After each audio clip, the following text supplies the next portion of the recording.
Ah, você está mudando aí? Tá. Quer fazer a leitura daí? Deixa eu falar. Então, vamos lá. As atividades da nossa casa, nós temos evangelização infantil todo domingo, das 9 às 11. Então, todos que tenham filhos, netos, parentes, amigos, vizinhos que estejam na idade de evangelização, que vai desde o nascimento até a adolescência, podem trazê-los aqui, que tem menino aqui, criança de toda a idade até adolescente, no domingo estudando aqui. E enquanto os jovens, as crianças estão estudando, os pais também ficam numa sala ao lado, aguardando e também estudando junto com algum facilitador. O estudo sistematizado, o estudo do Evangelho na segunda-feira, que é de 9h30 às 20 horas, acontece também nessa sala aqui. É um estudo rápido, é quase que um Evangelho no lar, só para ajudar na harmonização da casa. O estudo sistematizado da doutrina, todo sábado, das 17 às 18h30. Também, todos são convidados, quem desejar vir aqui estudar com a gente, nesse horário do sábado. E quem já tiver estudado muito bem também, para ajudar os outros. Palestra pública, seguida de passe, toda quinta-feira às 20 horas. O nosso bazar beneficente, que funciona na sala 216, no final desse corredor. São voluntárias que, durante a semana, abrem esse bazar, que ele é presencial e é virtual também. Chocolate Fraterno, que é uma atividade que nós fazemos na primeira quarta-feira do mês, das 20 às 22 horas, onde nós trazemos para essa sala aqui uns sanduíches, chocolate quente, fazemos uma pequena prece, vamos à UPA de São Sebastião, onde distribuímos para as pessoas que estão lá presentes. Então, aquelas pessoas que muitas vezes estão o dia inteiro lá aguardando o atendimento, ou são pessoas que estão doentes, ou são atendentes que estão trabalhando no hospital, o pessoal de ambulância, os moradores que moram ali na frente. Todo mundo a gente conversa lá e leva esse lanche e leva uma palavra também, um conforto espiritual. Projeto Almofadas do Coração, que funciona também nessa sala aqui, na primeira e terceira quarta-feira do mês, onde também as voluntárias confeccionam almofadas em formato de coração, que são doadas na rede pública de saúde para mulheres mastectomizadas. Ajuda na recuperação no pós-operatório. E também fazemos umas pequenas almofadinhas que levamos também para os hospitais, para os bebês prematuros que estão em incubadoras e tudo. E temos relatos assim deles colocarem o bebezinho em cima da almofadinha, que o corpo dele quase todo é do tamanho da almofada, cabe na palma da mão assim o bebezinho. E eles se sentem confortados com aquele coraçãozinho ali em formato de almofada e toda a vibração que vai junto com esse coraçãozinho, né? Quem desejar também pegar algum livro, alguma coisa, temos uma biblioteca aqui, que ela está em organização, mas temos muitos títulos, fiquem todos à vontade para utilizar. Vamos passar então para a leitura. Lembremos-nos de que Jesus, prometendo a vinda do Consolador, anunciava-nos, de certo, não a liberação milagrosa de nossos compromissos perante a lei, mas sim a presença da luz que nos familiarizaria com a verdade. E a verdade é que todos trazemos do pretérito obscuro certa herança de sombras que valem por dores difíceis de suportar na aflitiva liquidação de nossos erros. Todos suplicamos, antes do aprendizado terreno, os elementos indispensáveis à própria restauração. Aqui é alguém que pede o cálice de moléstias amargas para a cura de complicados desequilíbrios do sentimento. Ali é um coração que roga ensejos de entendimento e renúncia em favor dos outros para atender à recuperação de si mesmo.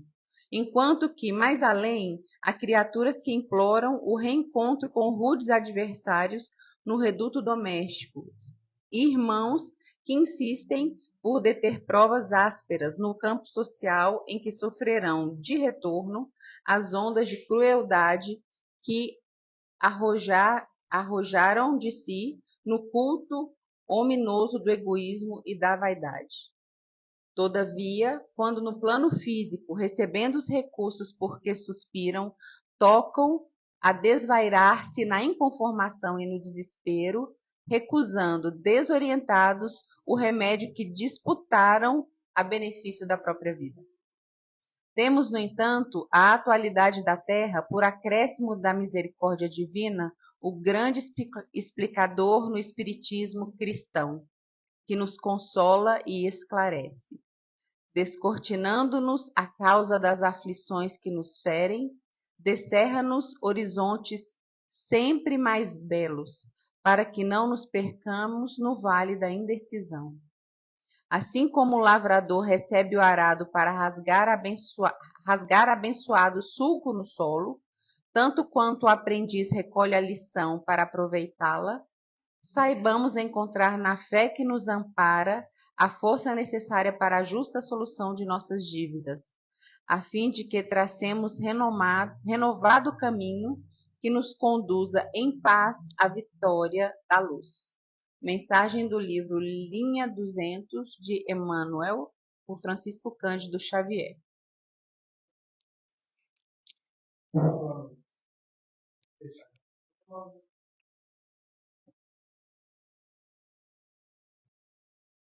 Pai querido, mais uma vez,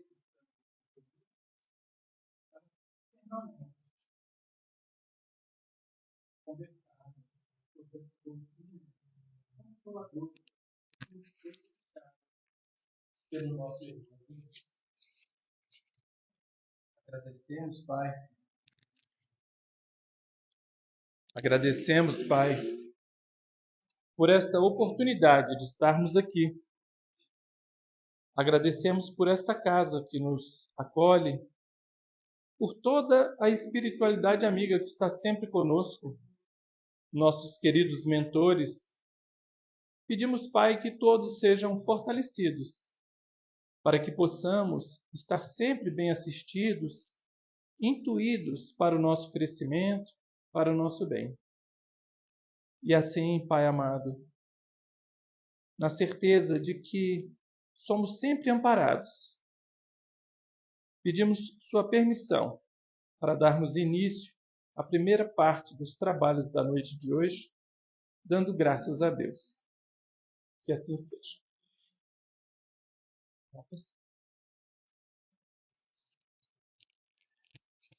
Boa noite. Nos sentimos muito felizes de podermos estar aqui reunidos novamente nessa casa que nos acolhe com tanto carinho e nos dá a oportunidade de conversarmos em torno dos assuntos que nos interessam muito de perto, porque são assuntos que nos conduzem à reflexão da verdadeira vida, que é a vida do espírito, né?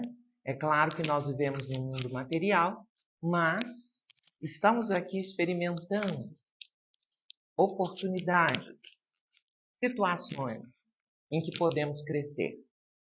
O plano de Deus a nosso respeito é um plano de alegria, de plenitude, de completude, de satisfação.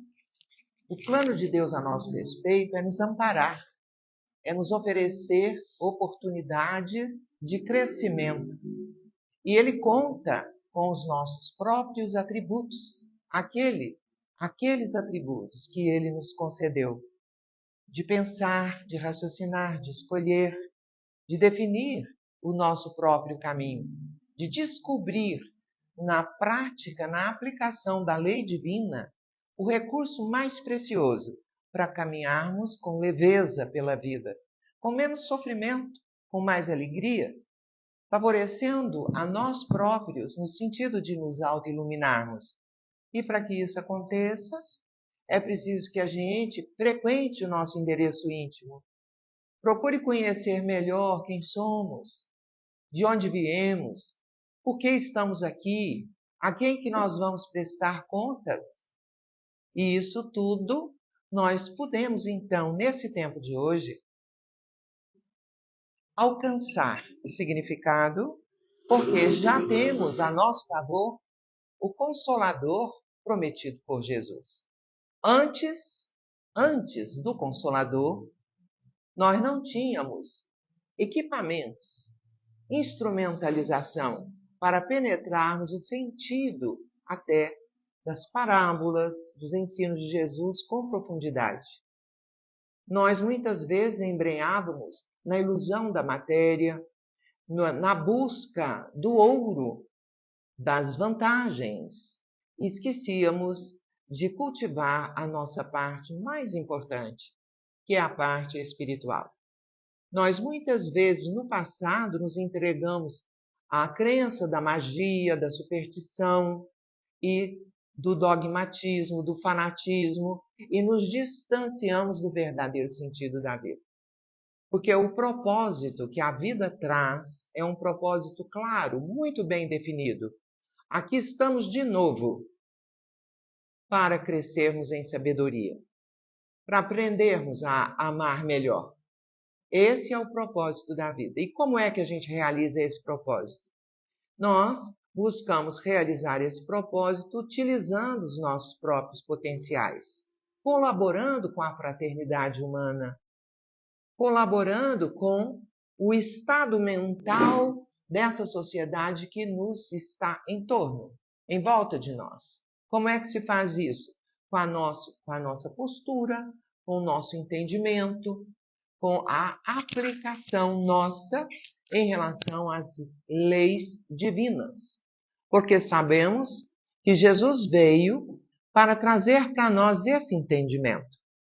O entendimento da lei divina que rege os mundos coletivos, como a Terra, e os mundos individuais, que somos cada um de nós. Então é preciso penetrar nesse sentido, nesse conhecimento, para que a gente possa entender, por exemplo, nesse parágrafo desse texto que foi lido, que eu considerei o mais importante de todo o texto. Assim, na atualidade da Terra, por acréscimo da misericórdia divina, o grande explicador do Espiritismo cristão, que nos consola e esclarece. Aqui fala da doutrina espírita, que chegou para nós com esse objetivo. Consolador prometido por Jesus. O que é consolador? Consolar significa estar junto. Amparar é como paráclito ou advogado, defender. Então Deus, que nos criou simples e ignorantes do saber, não nos deixa órfãos nesse mundo. O que Ele faz para nós individualmente? Ele nos oferece equipamentos, recursos, para que a gente possa avançar e alcançar conquistas com os nossos próprios méritos, através do esforço pessoal. Então, esse Consolador prometido por Jesus vem a ser a doutrina espírita, por uma razão muito clara.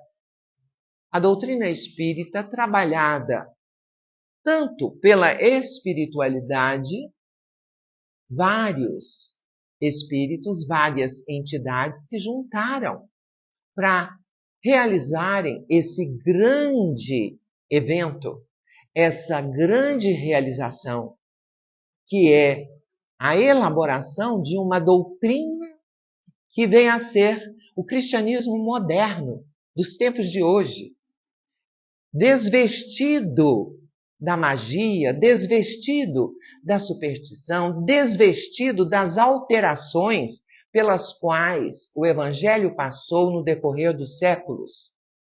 Então, o Espiritismo vem para explicar para nós com clareza de onde viemos, por que estamos aqui e qual é o plano de Deus que vai garantir para nós o avanço espiritual.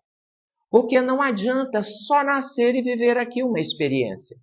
É preciso nascer, viver, experimentar, utilizar os nossos recursos e caminhar para frente e para o alto, para que numa outra oportunidade possamos retornar com mais e com melhores equipamentos, com maiores e melhores condições de aproveitamento das oportunidades reencarnatórias materiais. Então, ele vem explicando como é o processo, qual é o fundamento, qual é o princípio que nos garante esse avançar, que vem a ser a lei divina que nos rege, como todas as outras leis que fazem o conjunto das leis, partindo desde Moisés, o Decálogo. Depois Jesus vem apresentando o Pai não como chefe dos exércitos, não como aquela figura antropomórfica, como um Deus que tem mais qualidades e defeitos humanos do que um ser divino. Então Jesus vem apresentando um Deus amor, um Deus que é Pai, Pai nosso, ele diz. É Pai de todos os homens, daquele tempo, do antes e do futuro, do depois. Então, aí a gente começa a entender essa forma de compreender essa inteligência suprema criadora de todas as coisas, que vem a ser Deus, de quem o Messias é o representante. Messias que vem a ser ungido do Pai, Jesus, que veio com a missão muito clara, a de ser mestre, e foi o único título que ele aceitou. Sou mestre, disse ele. Ele vem dos páramos celestiais para assumir nesse mundo a cátedra de mestre, de professor. Então é preciso ouvi-lo, é preciso conhecê-lo, é preciso saber os passos que ele nos oferece para alcançarmos esse entendimento melhorado do significado da vida e façamos o aproveitamento que vai nos libertar. Então, Consolador prometido por Jesus, aqui em João, está escrito assim: se me amais, guardai os meus mandamentos, e eu rogarei ao Pai, e ele vos enviará outro Consolador, a fim de que fique eternamente convosco. Outro Consolador, significando que ele veio também para consolar. Jesus veio para amparar os marginalizados, aqueles que não são sãos, os que precisam de médico, os que precisam de amparo, os que precisam, que não estão satisfeitos com o próprio descerrar dos dias, que estão ansiando por algo maior e melhor, por uma libertação, por uma emancipação, por algo enobrecedor, maior do que eles próprios. Jesus veio e nos deu todas as lições, nos ensinou o passo a passo para alcançarmos essa plenitude. Então, quando ele diz aqui, outro Consolador, a fim de que fique convosco eternamente. Então não pode ser uma pessoa como ele próprio, Jesus. A primeira revelação realizada por Moisés, configurada na personalidade desse líder, o mínimo, humilde, obediente, forte e tido como organizador da nação judaica. Um grande líder que ofereceu a sua vida para essa causa, de organizar a nação judaica, de receber as 10 palavras, as 10 leis que nos norteiam até hoje. Porque naquele tempo era errado matar, e hoje também. Naquele tempo era errado roubar, e hoje também. Então podemos perceber que são atualíssimos os 10 mandamentos. É um código inalterável, porque é perfeito, as 10 palavras. E Moisés trouxe, então, essa orientação, caminhou com os judeus libertos da escravidão do Egito, em que estavam todos oprimidos libertou-os. Por quê? O foco é a emancipação.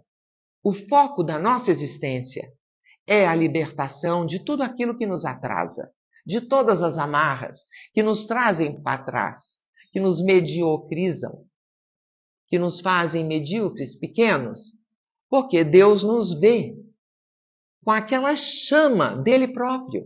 Ele nos criou a sua imagem e semelhança. Então, o olhar de Deus sobre nós é um olhar de bênção, porque nós somos feitos à sua imagem e semelhança. Temos parentesco com ele, somos dele. E Jesus veio como aquele que poderia configurar modelo, guia dessa humanidade ainda incipiente, dessa humanidade ainda aprendiz, ainda não tendo alcançado, como não alcançamos ainda, o patamar evolutivo que possamos dizer, já estamos cientes da verdadeira realidade. Já sabemos tudo? Não, não sabemos. Ainda somos espíritos bem intencionados, de segunda ordem. Quando vocês estudarem, procurem lá no Livro dos Espíritos, a questão número 100, que fala da classificação dos espíritos. Aquela classificação, as três classificações, espíritos bons, espíritos maus, espíritos puros. E das 10 classificações a título só pedagógico, para a gente compreender. A gente sabe que ainda existem entre nós espíritos muito atrasados que se comprazem com o mal, com a prática do mal. Estão misturados conosco e é importante isso, porque temos então a oportunidade de ampará-los, de servir de um pouco para que eles se inspirem e busquem também a prática do bem. Então estamos aqui interligados, precisando uns dos outros para podermos crescer em sabedoria, para podermos ajudarmos mutuamente. Então nós somos ainda espíritos necessitados. Somos criaturas ainda que pertencemos a uma ordem que não é a ordem primeira dos espíritos puros. Quem é espírito puro que já pisou nessa terra? Jesus, né? E é a resposta menor que a gente tem do Livro dos Espíritos. Se não me engano, a questão 625? Acho que sim. É o nosso modelo e guia. Ele vem como exemplo para nós. É o nosso irmão maior, que percorreu essa mesma jornada evolutiva, com os próprios recursos que nós estamos passo a passo percorrendo. Então, Jesus e os outros muitos Messias dos outros mundos, porque há muitas moradas na casa do Pai, há outros Messias, há outros ungidos pelo Pai, que fazem, que realizam a vontade de Deus Pai Criador, nos universos infinitos. Então, temos que dilatar o nosso entendimento, a nossa consciência, né? E perceber a missão desse Cristo, que é um arcanjo, está muitos milênios à nossa frente e que serve para nós como guia, como modelo. E é por isso que ele vem ensinando para nós, através da sua fala, composta de princípios, parábolas, sentenças, e que vão elucidando, vão pouco a pouco, porque ele sabia que naquele tempo ele não podia dizer tudo. A nossa humanidade naquele tempo ainda era muito rude. Nós ainda compreendíamos só o material, o abstrato não. E ele falava aos espíritos. Ele falava utilizando símbolos. Então, era impossível compreender em profundidade os ensinos de Jesus naquela época. Muito poucos alcançavam, lembram de Nicodemos, as questões que ele fez para Jesus. Não chegou a compreender a mensagem na completude. Então, é preciso que a gente entenda que esse Consolador prometido veio no tempo certo, quando a ciência eclodiu, quando priorizamos na época de Kardec, a verdade, a busca da verdade. Quando deixamos de lado a superstição, a magia, a queima das bruxas, porque manifestavam poderes mediúnicos. Então, a partir desse trabalho hercúleo, desse professor, Hippolyte Léon Denisard Rivaio, o codificador, organizador, o grande missionário de Jesus, unido à espiritualidade, captou as mensagens através de outros elementos encarnados, juntos, de mãos dadas, espíritos e encarnados. Os desencarnados e os encarnados, liderados pelo Espírito de verdade, que é o próprio Cristo. Ele presidiu todo esse trabalho. E lá no plano espiritual. E aqui no plano material, Allan Kardec, durante 11 anos, as obras que ele produziu, o Livro dos Espíritos, o Evangelho segundo o Espiritismo, na parte religiosa, a Gênese, o Céu e o Inferno, que trata das penas e recompensas futuras, porque antigamente, até mesmo no tempo de Jesus, era preciso que ele falasse da Geena, era preciso que ele falasse do inferno, porque nós, naquele tempo, embrutecidos ainda, não podiam abstrair algo diferente do que fosse palpável. Então, era preciso falar da Geena, do inferno. Mas, agora, com a codificação espírita, com as instruções dos espíritos, com esse livro, O Céu e o Inferno, tratando das penas e recompensas, nós podemos colher o relato de diversas categorias de espírito. Os espíritos arrependidos, os espíritos ainda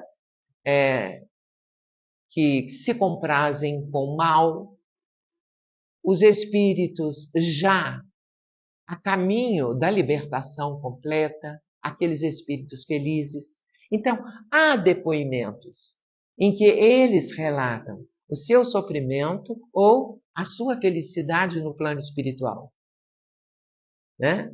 Desencarnaram, foram evocados por Allan Kardec e a equipe que trabalhava junto na Sociedade de Estudos Psicológicos de Paris, presidido por Allan Kardec, no tempo, nos 11 anos em que ele preparou todo esse trabalho, a codificação espírita, além de realizar todas as reuniões nos vários núcleos criados em diversas cidades, as viagens de Allan Kardec, elucidando, tirando dúvidas, buscando penetrar o sentido das coisas, colhendo depoimentos, realizando dinamicamente esse trabalho de intercâmbio também com os companheiros encarnados. É maravilhosa essa história. É um verdadeiro líder, é um verdadeiro herói missionário de Jesus, que merece ser melhor conhecido, hoje muito esquecido, infelizmente.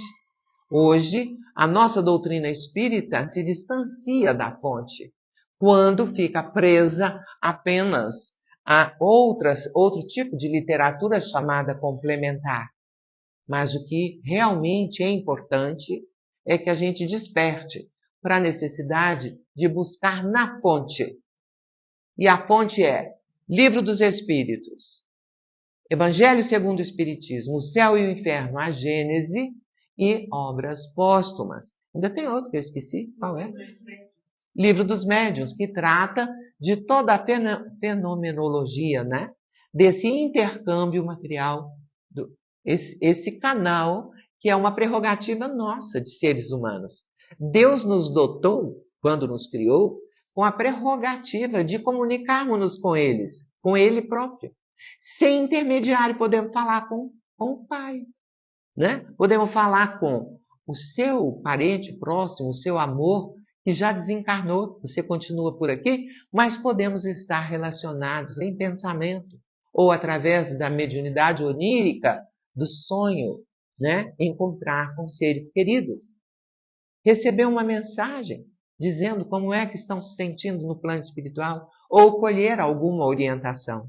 Mas quando colhemos orientação, é advertido por Allan Kardec que a gente não acredite em tudo que os espíritos dizem.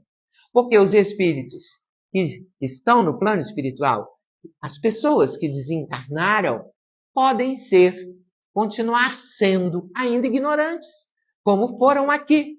Então é preciso passar tudo pelo crivo da razão. Não são todas as mensagens espíritas que são verdadeiramente valiosas, que são verdadeiras, que são realmente importantes para o nosso crescimento. Então é preciso passar tudo pelo crivo da razão. Então é por isso que Allan Kardec nos adverte. É preferível recusar 99 verdades do que admitir uma mentira, uma inverdade no campo religioso.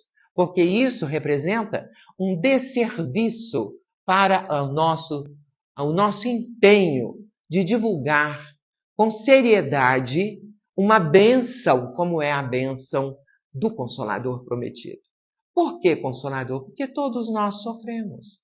É preciso consolar as dores. Jesus veio como mensageiro consolador naquele tempo e prometeu enviar outro para nos apoiar, para nos amparar, para nos esclarecer, agora, nos tempos de hoje. Então, todo ser humano, não existe nenhum que esteja livre de dificuldades, de crises, de conflitos, de sofrimentos. E por que sofremos? Sofremos por conta das nossas motivações, das nossas escolhas, das nossas ações. Irrefletidas, muitas vezes, porque deixamos de valorizar as leis que nos regem, a lei do progresso que nos faz andar para frente, a lei de sociedade que nos faz respeitarmos uns aos outros, a lei do trabalho, que é uma bênção. Aí consideramos que o trabalho é um castigo. Para que eu trabalho tanto? Então eu fico revoltado porque trabalhei muito. Quando o trabalho é uma bênção que nos ajuda a progredir. E o trabalho em favor do nosso próprio crescimento, da nossa própria iluminação e em favor do nosso semelhante é uma preciosidade que nos faz avançar para o alto, que nos burila o espírito imortal, que nos ilumina, nos oferecendo a oportunidade de nos sentirmos felizes, porque é uma sofisticada alegria a gente fazer dádivas, a gente oferecer do quê? Do nosso tempo, do nosso saber, da oportunidade de estarmos compartilhando com o nosso semelhante as bênçãos, do nosso jeito de entender a vida. Então, o nosso respeito para com o nosso próximo. Por quê? O respeito é um componente do amor que Jesus veio recomendar para nós. Amai-vos uns aos outros, como eu vos amei. Não mais vos chamarei servos, vos chamarei amigos. Cingiu-se na cintura e lavou os pés dos discípulos para demonstrar o quanto é importante que nós nos sintamos ligados uns aos outros, humildes e não preconceituosos, e não orgulhosos, mas a primeira, a básica virtude ensinada por Jesus no Sermão do Monte foi justamente essa. Bem-aventurados ou felizes os pobres em espírito, porque deles é o reino dos céus. Então importa muito que a gente considere, e eu tenho certeza que aqui a menos humilde sou eu, né? Porque vocês estão trabalhando, cadê? Aquela coisa toda. Muito mais do que eu, né? Então isso, poder realizar, poder elaborar um plano que felicita uma pessoa lá no São Sebastião, né? Uma sopa, uma almofadinha em forma de coração que simboliza afeto, carinho. Isso é perfeitamente humano. E é para isso que a gente está aqui. né, para aprimorar a nossa humanidade. Não tem outra razão para estarmos aqui. Além de desenvolver o que a gente começou a aprender, né, aprender mais. Então, como é que a gente aprende? Deitado na rede vendo televisão? Não, é com esforço próprio. A gente só evolui com esforço próprio. Porque a evolução, que é o propósito da vida, não pode ser terceirizada. Você não pode recomendar para nenhum papa, para nenhum guru, para nenhum pastor a sua própria evolução. Nem Jesus pode fazer por nós aquilo que nos compete realizar. Os anjos, Jesus e aqueles espíritos puros, amigos, simpáticos, podem nos inspirar. Inspirar motivações e até caminho. Não passa por aqui não, que aqui é perigoso. Então a gente tem aquela luzinha na nossa cabeça indicando um rumo a tomar. Mas aquilo que nos compete, só nós podemos realizar. É tarefa individual e indelegável. Cabe a nós fazer a nossa trajetória com responsabilidade e lucidez. E para isso nós temos o pensamento raciocinado e todos os outros instrumentos que a vida tem nos oferecido. Por exemplo, a nossa emoção. A nossa emoção é coisa preciosa, quando sabemos bem utilizá-la. O sentimento é coisa que a gente pode transmitir e até afetar positivamente alguém que esteja ao nosso lado. Né? Por exemplo, a fala, né? A nossa palavra é coisa muito importante. Ela foi nos concedida, foi elaborada no plano espiritual. Porque lá no tempo das cavernas, na pré-história, a gente só emitia sons guturais. A gente não conseguia articular, né, as palavras para uma real comunicação. Foi preciso lá no plano espiritual trabalhar esse aparelho fonador, que é sofisticadíssimo, tem entradas e saídas. Ligação com o ouvido, ligação com o nariz, é coisa primorosa. E a palavra foi nos dada para a realização do bem. Então não podemos expressar más palavras quando a gente já alcançou esse entendimento da valorização de tudo aquilo que a vida tem nos ofertado para nos tornarmos pessoas emancipadas, livres de nenhuma amarra para nos retardar em nossa caminhada evolutiva. Então, quem vem para dirigir esse trabalho do Consolador Prometido? Todos nós já ouvimos falar do Espírito de Verdade e muitos questionam: quem será esse Espírito de Verdade? Que trouxe algumas comunicações, inclusive, no começo aqui do livro do Evangelho segundo o Espiritismo, né, o prefácio é assinado pelo Espírito de Verdade. É o próprio Cristo.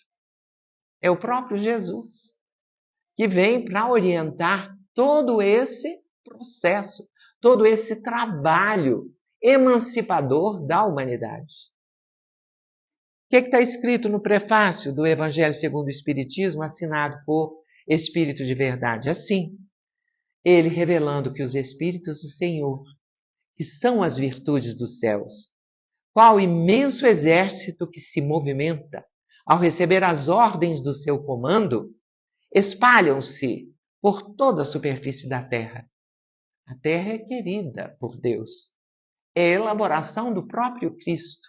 Ele que é o governador dessa Terra, desse cosmo. E é preciso respeitar o cosmo, que significa ordem, e não provocar caos, que é desordem.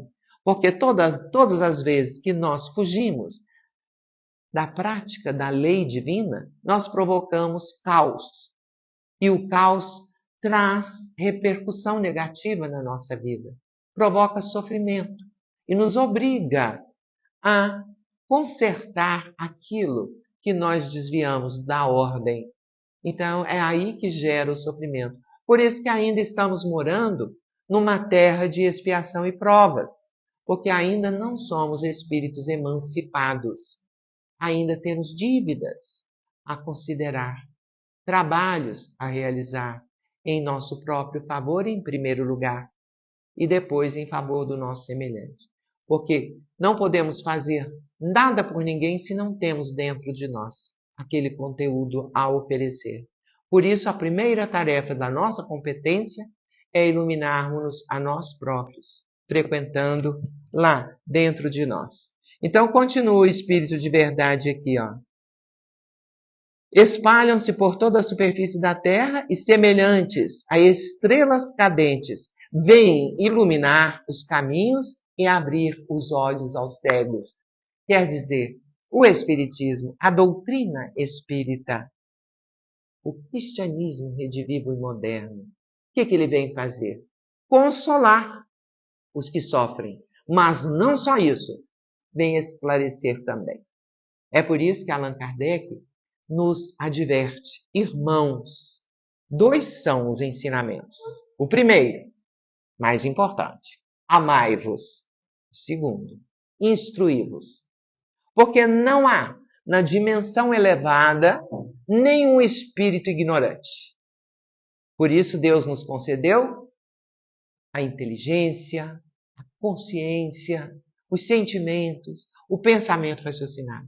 Então, o convite da vida é que a gente estude, que a gente penetre nesses mistérios, que a gente compreenda o sentido da vida e não fiquemos naquela coisa rasa, naquele horizonte de conforto. Deixa como tá para ver como é que fica.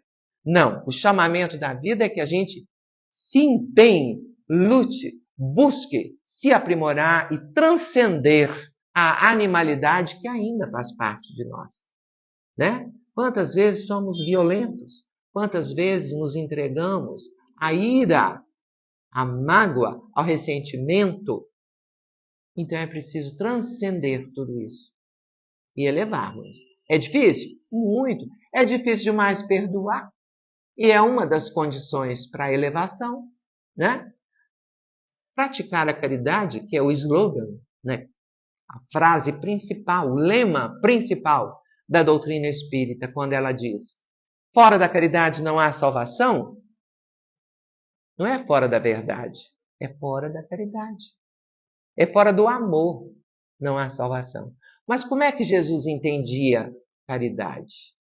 Está revelado aí no Livro dos Espíritos. Caridade vem a ser benevolência para com todos, indulgência para com as ações alheias e perdão. É o BIP, benevolência, indulgência e perdão. Quem é que acha fácil perdoar? Eu não acho. Precisa de um esforço muito grande para a gente superar essa dificuldade, né? Porque ainda estamos num patamar raso. Se alguém me pisa o pé, eu sinto. Vocês também, né? Eu penso. Mas a pouco e pouco nós vamos conseguir o patamar de um Mahatma Gandhi, que afirmava: eu nunca precisei perdoar. Eu nunca perdoei ninguém. Mas como assim? O senhor nunca perdoou? Não. Por quê? Porque eu nunca me senti ofendido. Chegar nesse patamar de evolução é preciso muitas vidas, né? Muitas experiências reencarnatórias, muita luta pessoal, né? Para suplantar os nossos interesses íntimos em favor dessa elevação moral. Está na hora? Não? Posso estender um pouquinho? Então, continuando aqui, ó, ele diz: eu vos digo em verdade que são chegados os tempos para as trevas confundir os orgulhosos e glorificar os justos. Olha só o que Jesus está dizendo aqui, né? Que muita coisa que ficou confusa no nosso entendimento, de, por exemplo, uma parábola dos trabalhadores da última hora, né? Naquele tempo a gente não sabia interpretar, né? Onde já se viu. Até hoje muitos questionam: como é que pode aquele que chegou na 13ª hora receber o mesmo salário daquele que chegou na primeira hora? Então existe um significado, um simbolismo, um entendimento diferenciado.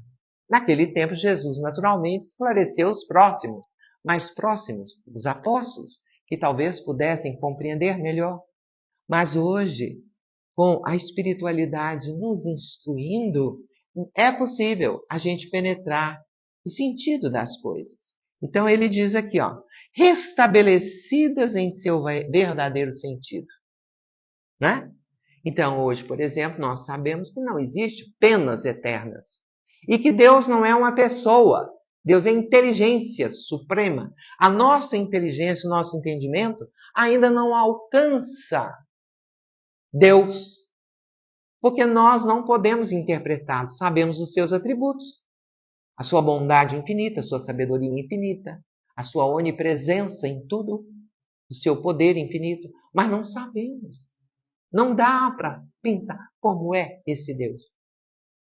Sabemos apenas que Ele é o Criador de tudo, inteligência suprema, causa de todas as coisas, né?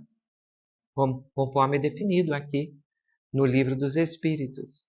Então, com todos esses esclarecimentos, aqueles que são pretensiosos, orgulhosos, eles precisam abaixar a crista, saber que não são os todo-poderosos, saber que há algo acima que rege tudo e que não há como não obedecer às leis divinas. Deus não erra. Essa é a afirmativa de base. Deus nunca erra. E quando chega para nós uma aflição, quando chega para nós um sofrimento, e que a gente não consegue contornar, é preciso lembrar daquela oração. Aquela oração que diz, Senhor, dai-me a sabedoria para aceitar aquilo que eu não posso modificar. Dai-me a força para modificar aquilo que eu preciso. E dai-me o discernimento para separar uma coisa da outra. Então, aqui está incluído a ideia da resignação diante daquilo que a gente não tem como consertar, porque faz parte da vida como oportunidade, como lição, porque aquilo que nos chega é necessário para o nosso avanço. Nada deixa de ter propósito, nada é por acaso. Se chega uma doença que eu não posso vencer, é porque eu preciso encarar essa doença. É preciso que eu desenvolva aceitação e várias habilidades ou aptidões para compreender, por exemplo, o sofrimento de um próximo que sofre da mesma coisa. Tem sempre um propósito de crescimento nas ocorrências da vida e só chega para nós aquilo que necessitamos. A família nossa, somos plantados naquele lugar em que teremos a oportunidade de crescer, em que teremos a oportunidade de ter experiências que nos façam avançar. Porque o propósito é esse, avançar. E é por isso que há os dizeres inscritos lá no Dômen, lá na sepultura de Allan Kardec em Paris. Lembram-se? Qual que é a lei? Nascer, viver, morrer e renascer. Essa é a lei. Então, é o princípio da reencarnação que nos garante a obediência à lei do progresso. O espírito humano não pode permanecer nesse patamar. Precisamos de novas experiências para desenvolver esse espírito e torná-lo luminoso, porque Jesus afirmou: vós sois o sal da terra, vós sois luz. Né? Então, a luz que ilumina o mundo. Todos nós somos luzes e é preciso fazer brilhar a nossa luz com esforço, foco, perseverança, mas em primeiríssimo lugar, decisão. Se eu decido esse projeto, nada me faça abandoná-lo, mesmo que seja difícil, mesmo que tenha muitos obstáculos. Precisamos ter firmeza em nossos propósitos. Então ele diz aqui, as grandes vozes do céu ressoam como sons de trombetas. Quer dizer, é um momento muito importante esse e precisamos valorizá-lo. Estamos nesse projeto. Olha como isso nos faz instrumentos também para a melhoria da sociedade, a melhoria em torno de nós e em nós próprios, né? E os cânticos dos anjos se lhe associam. Nós vos convidamos, ó, a vós, homens, para o divino concerto.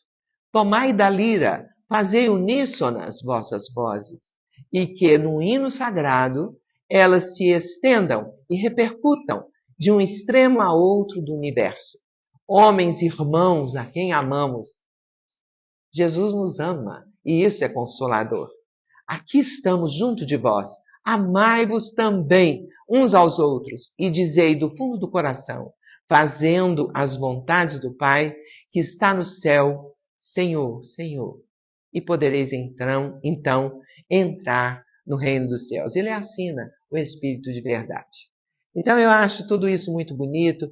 Aqui tem muita coisa para a gente estudar, mas não dá tempo. Então eu trouxe um monte porque eu sou insegura.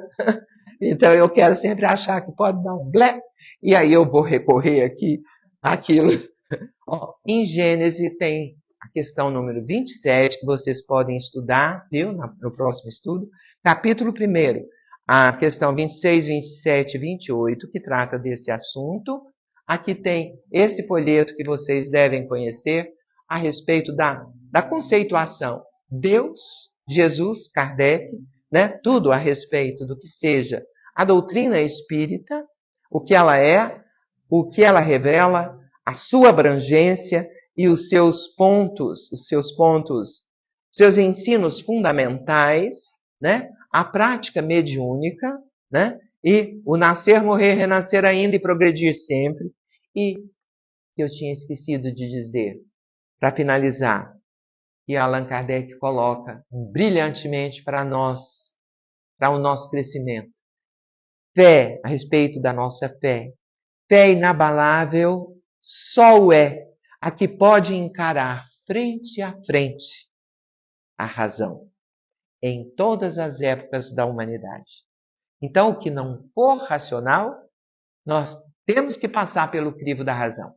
A fé tem que ser racional, tem que ser pensada.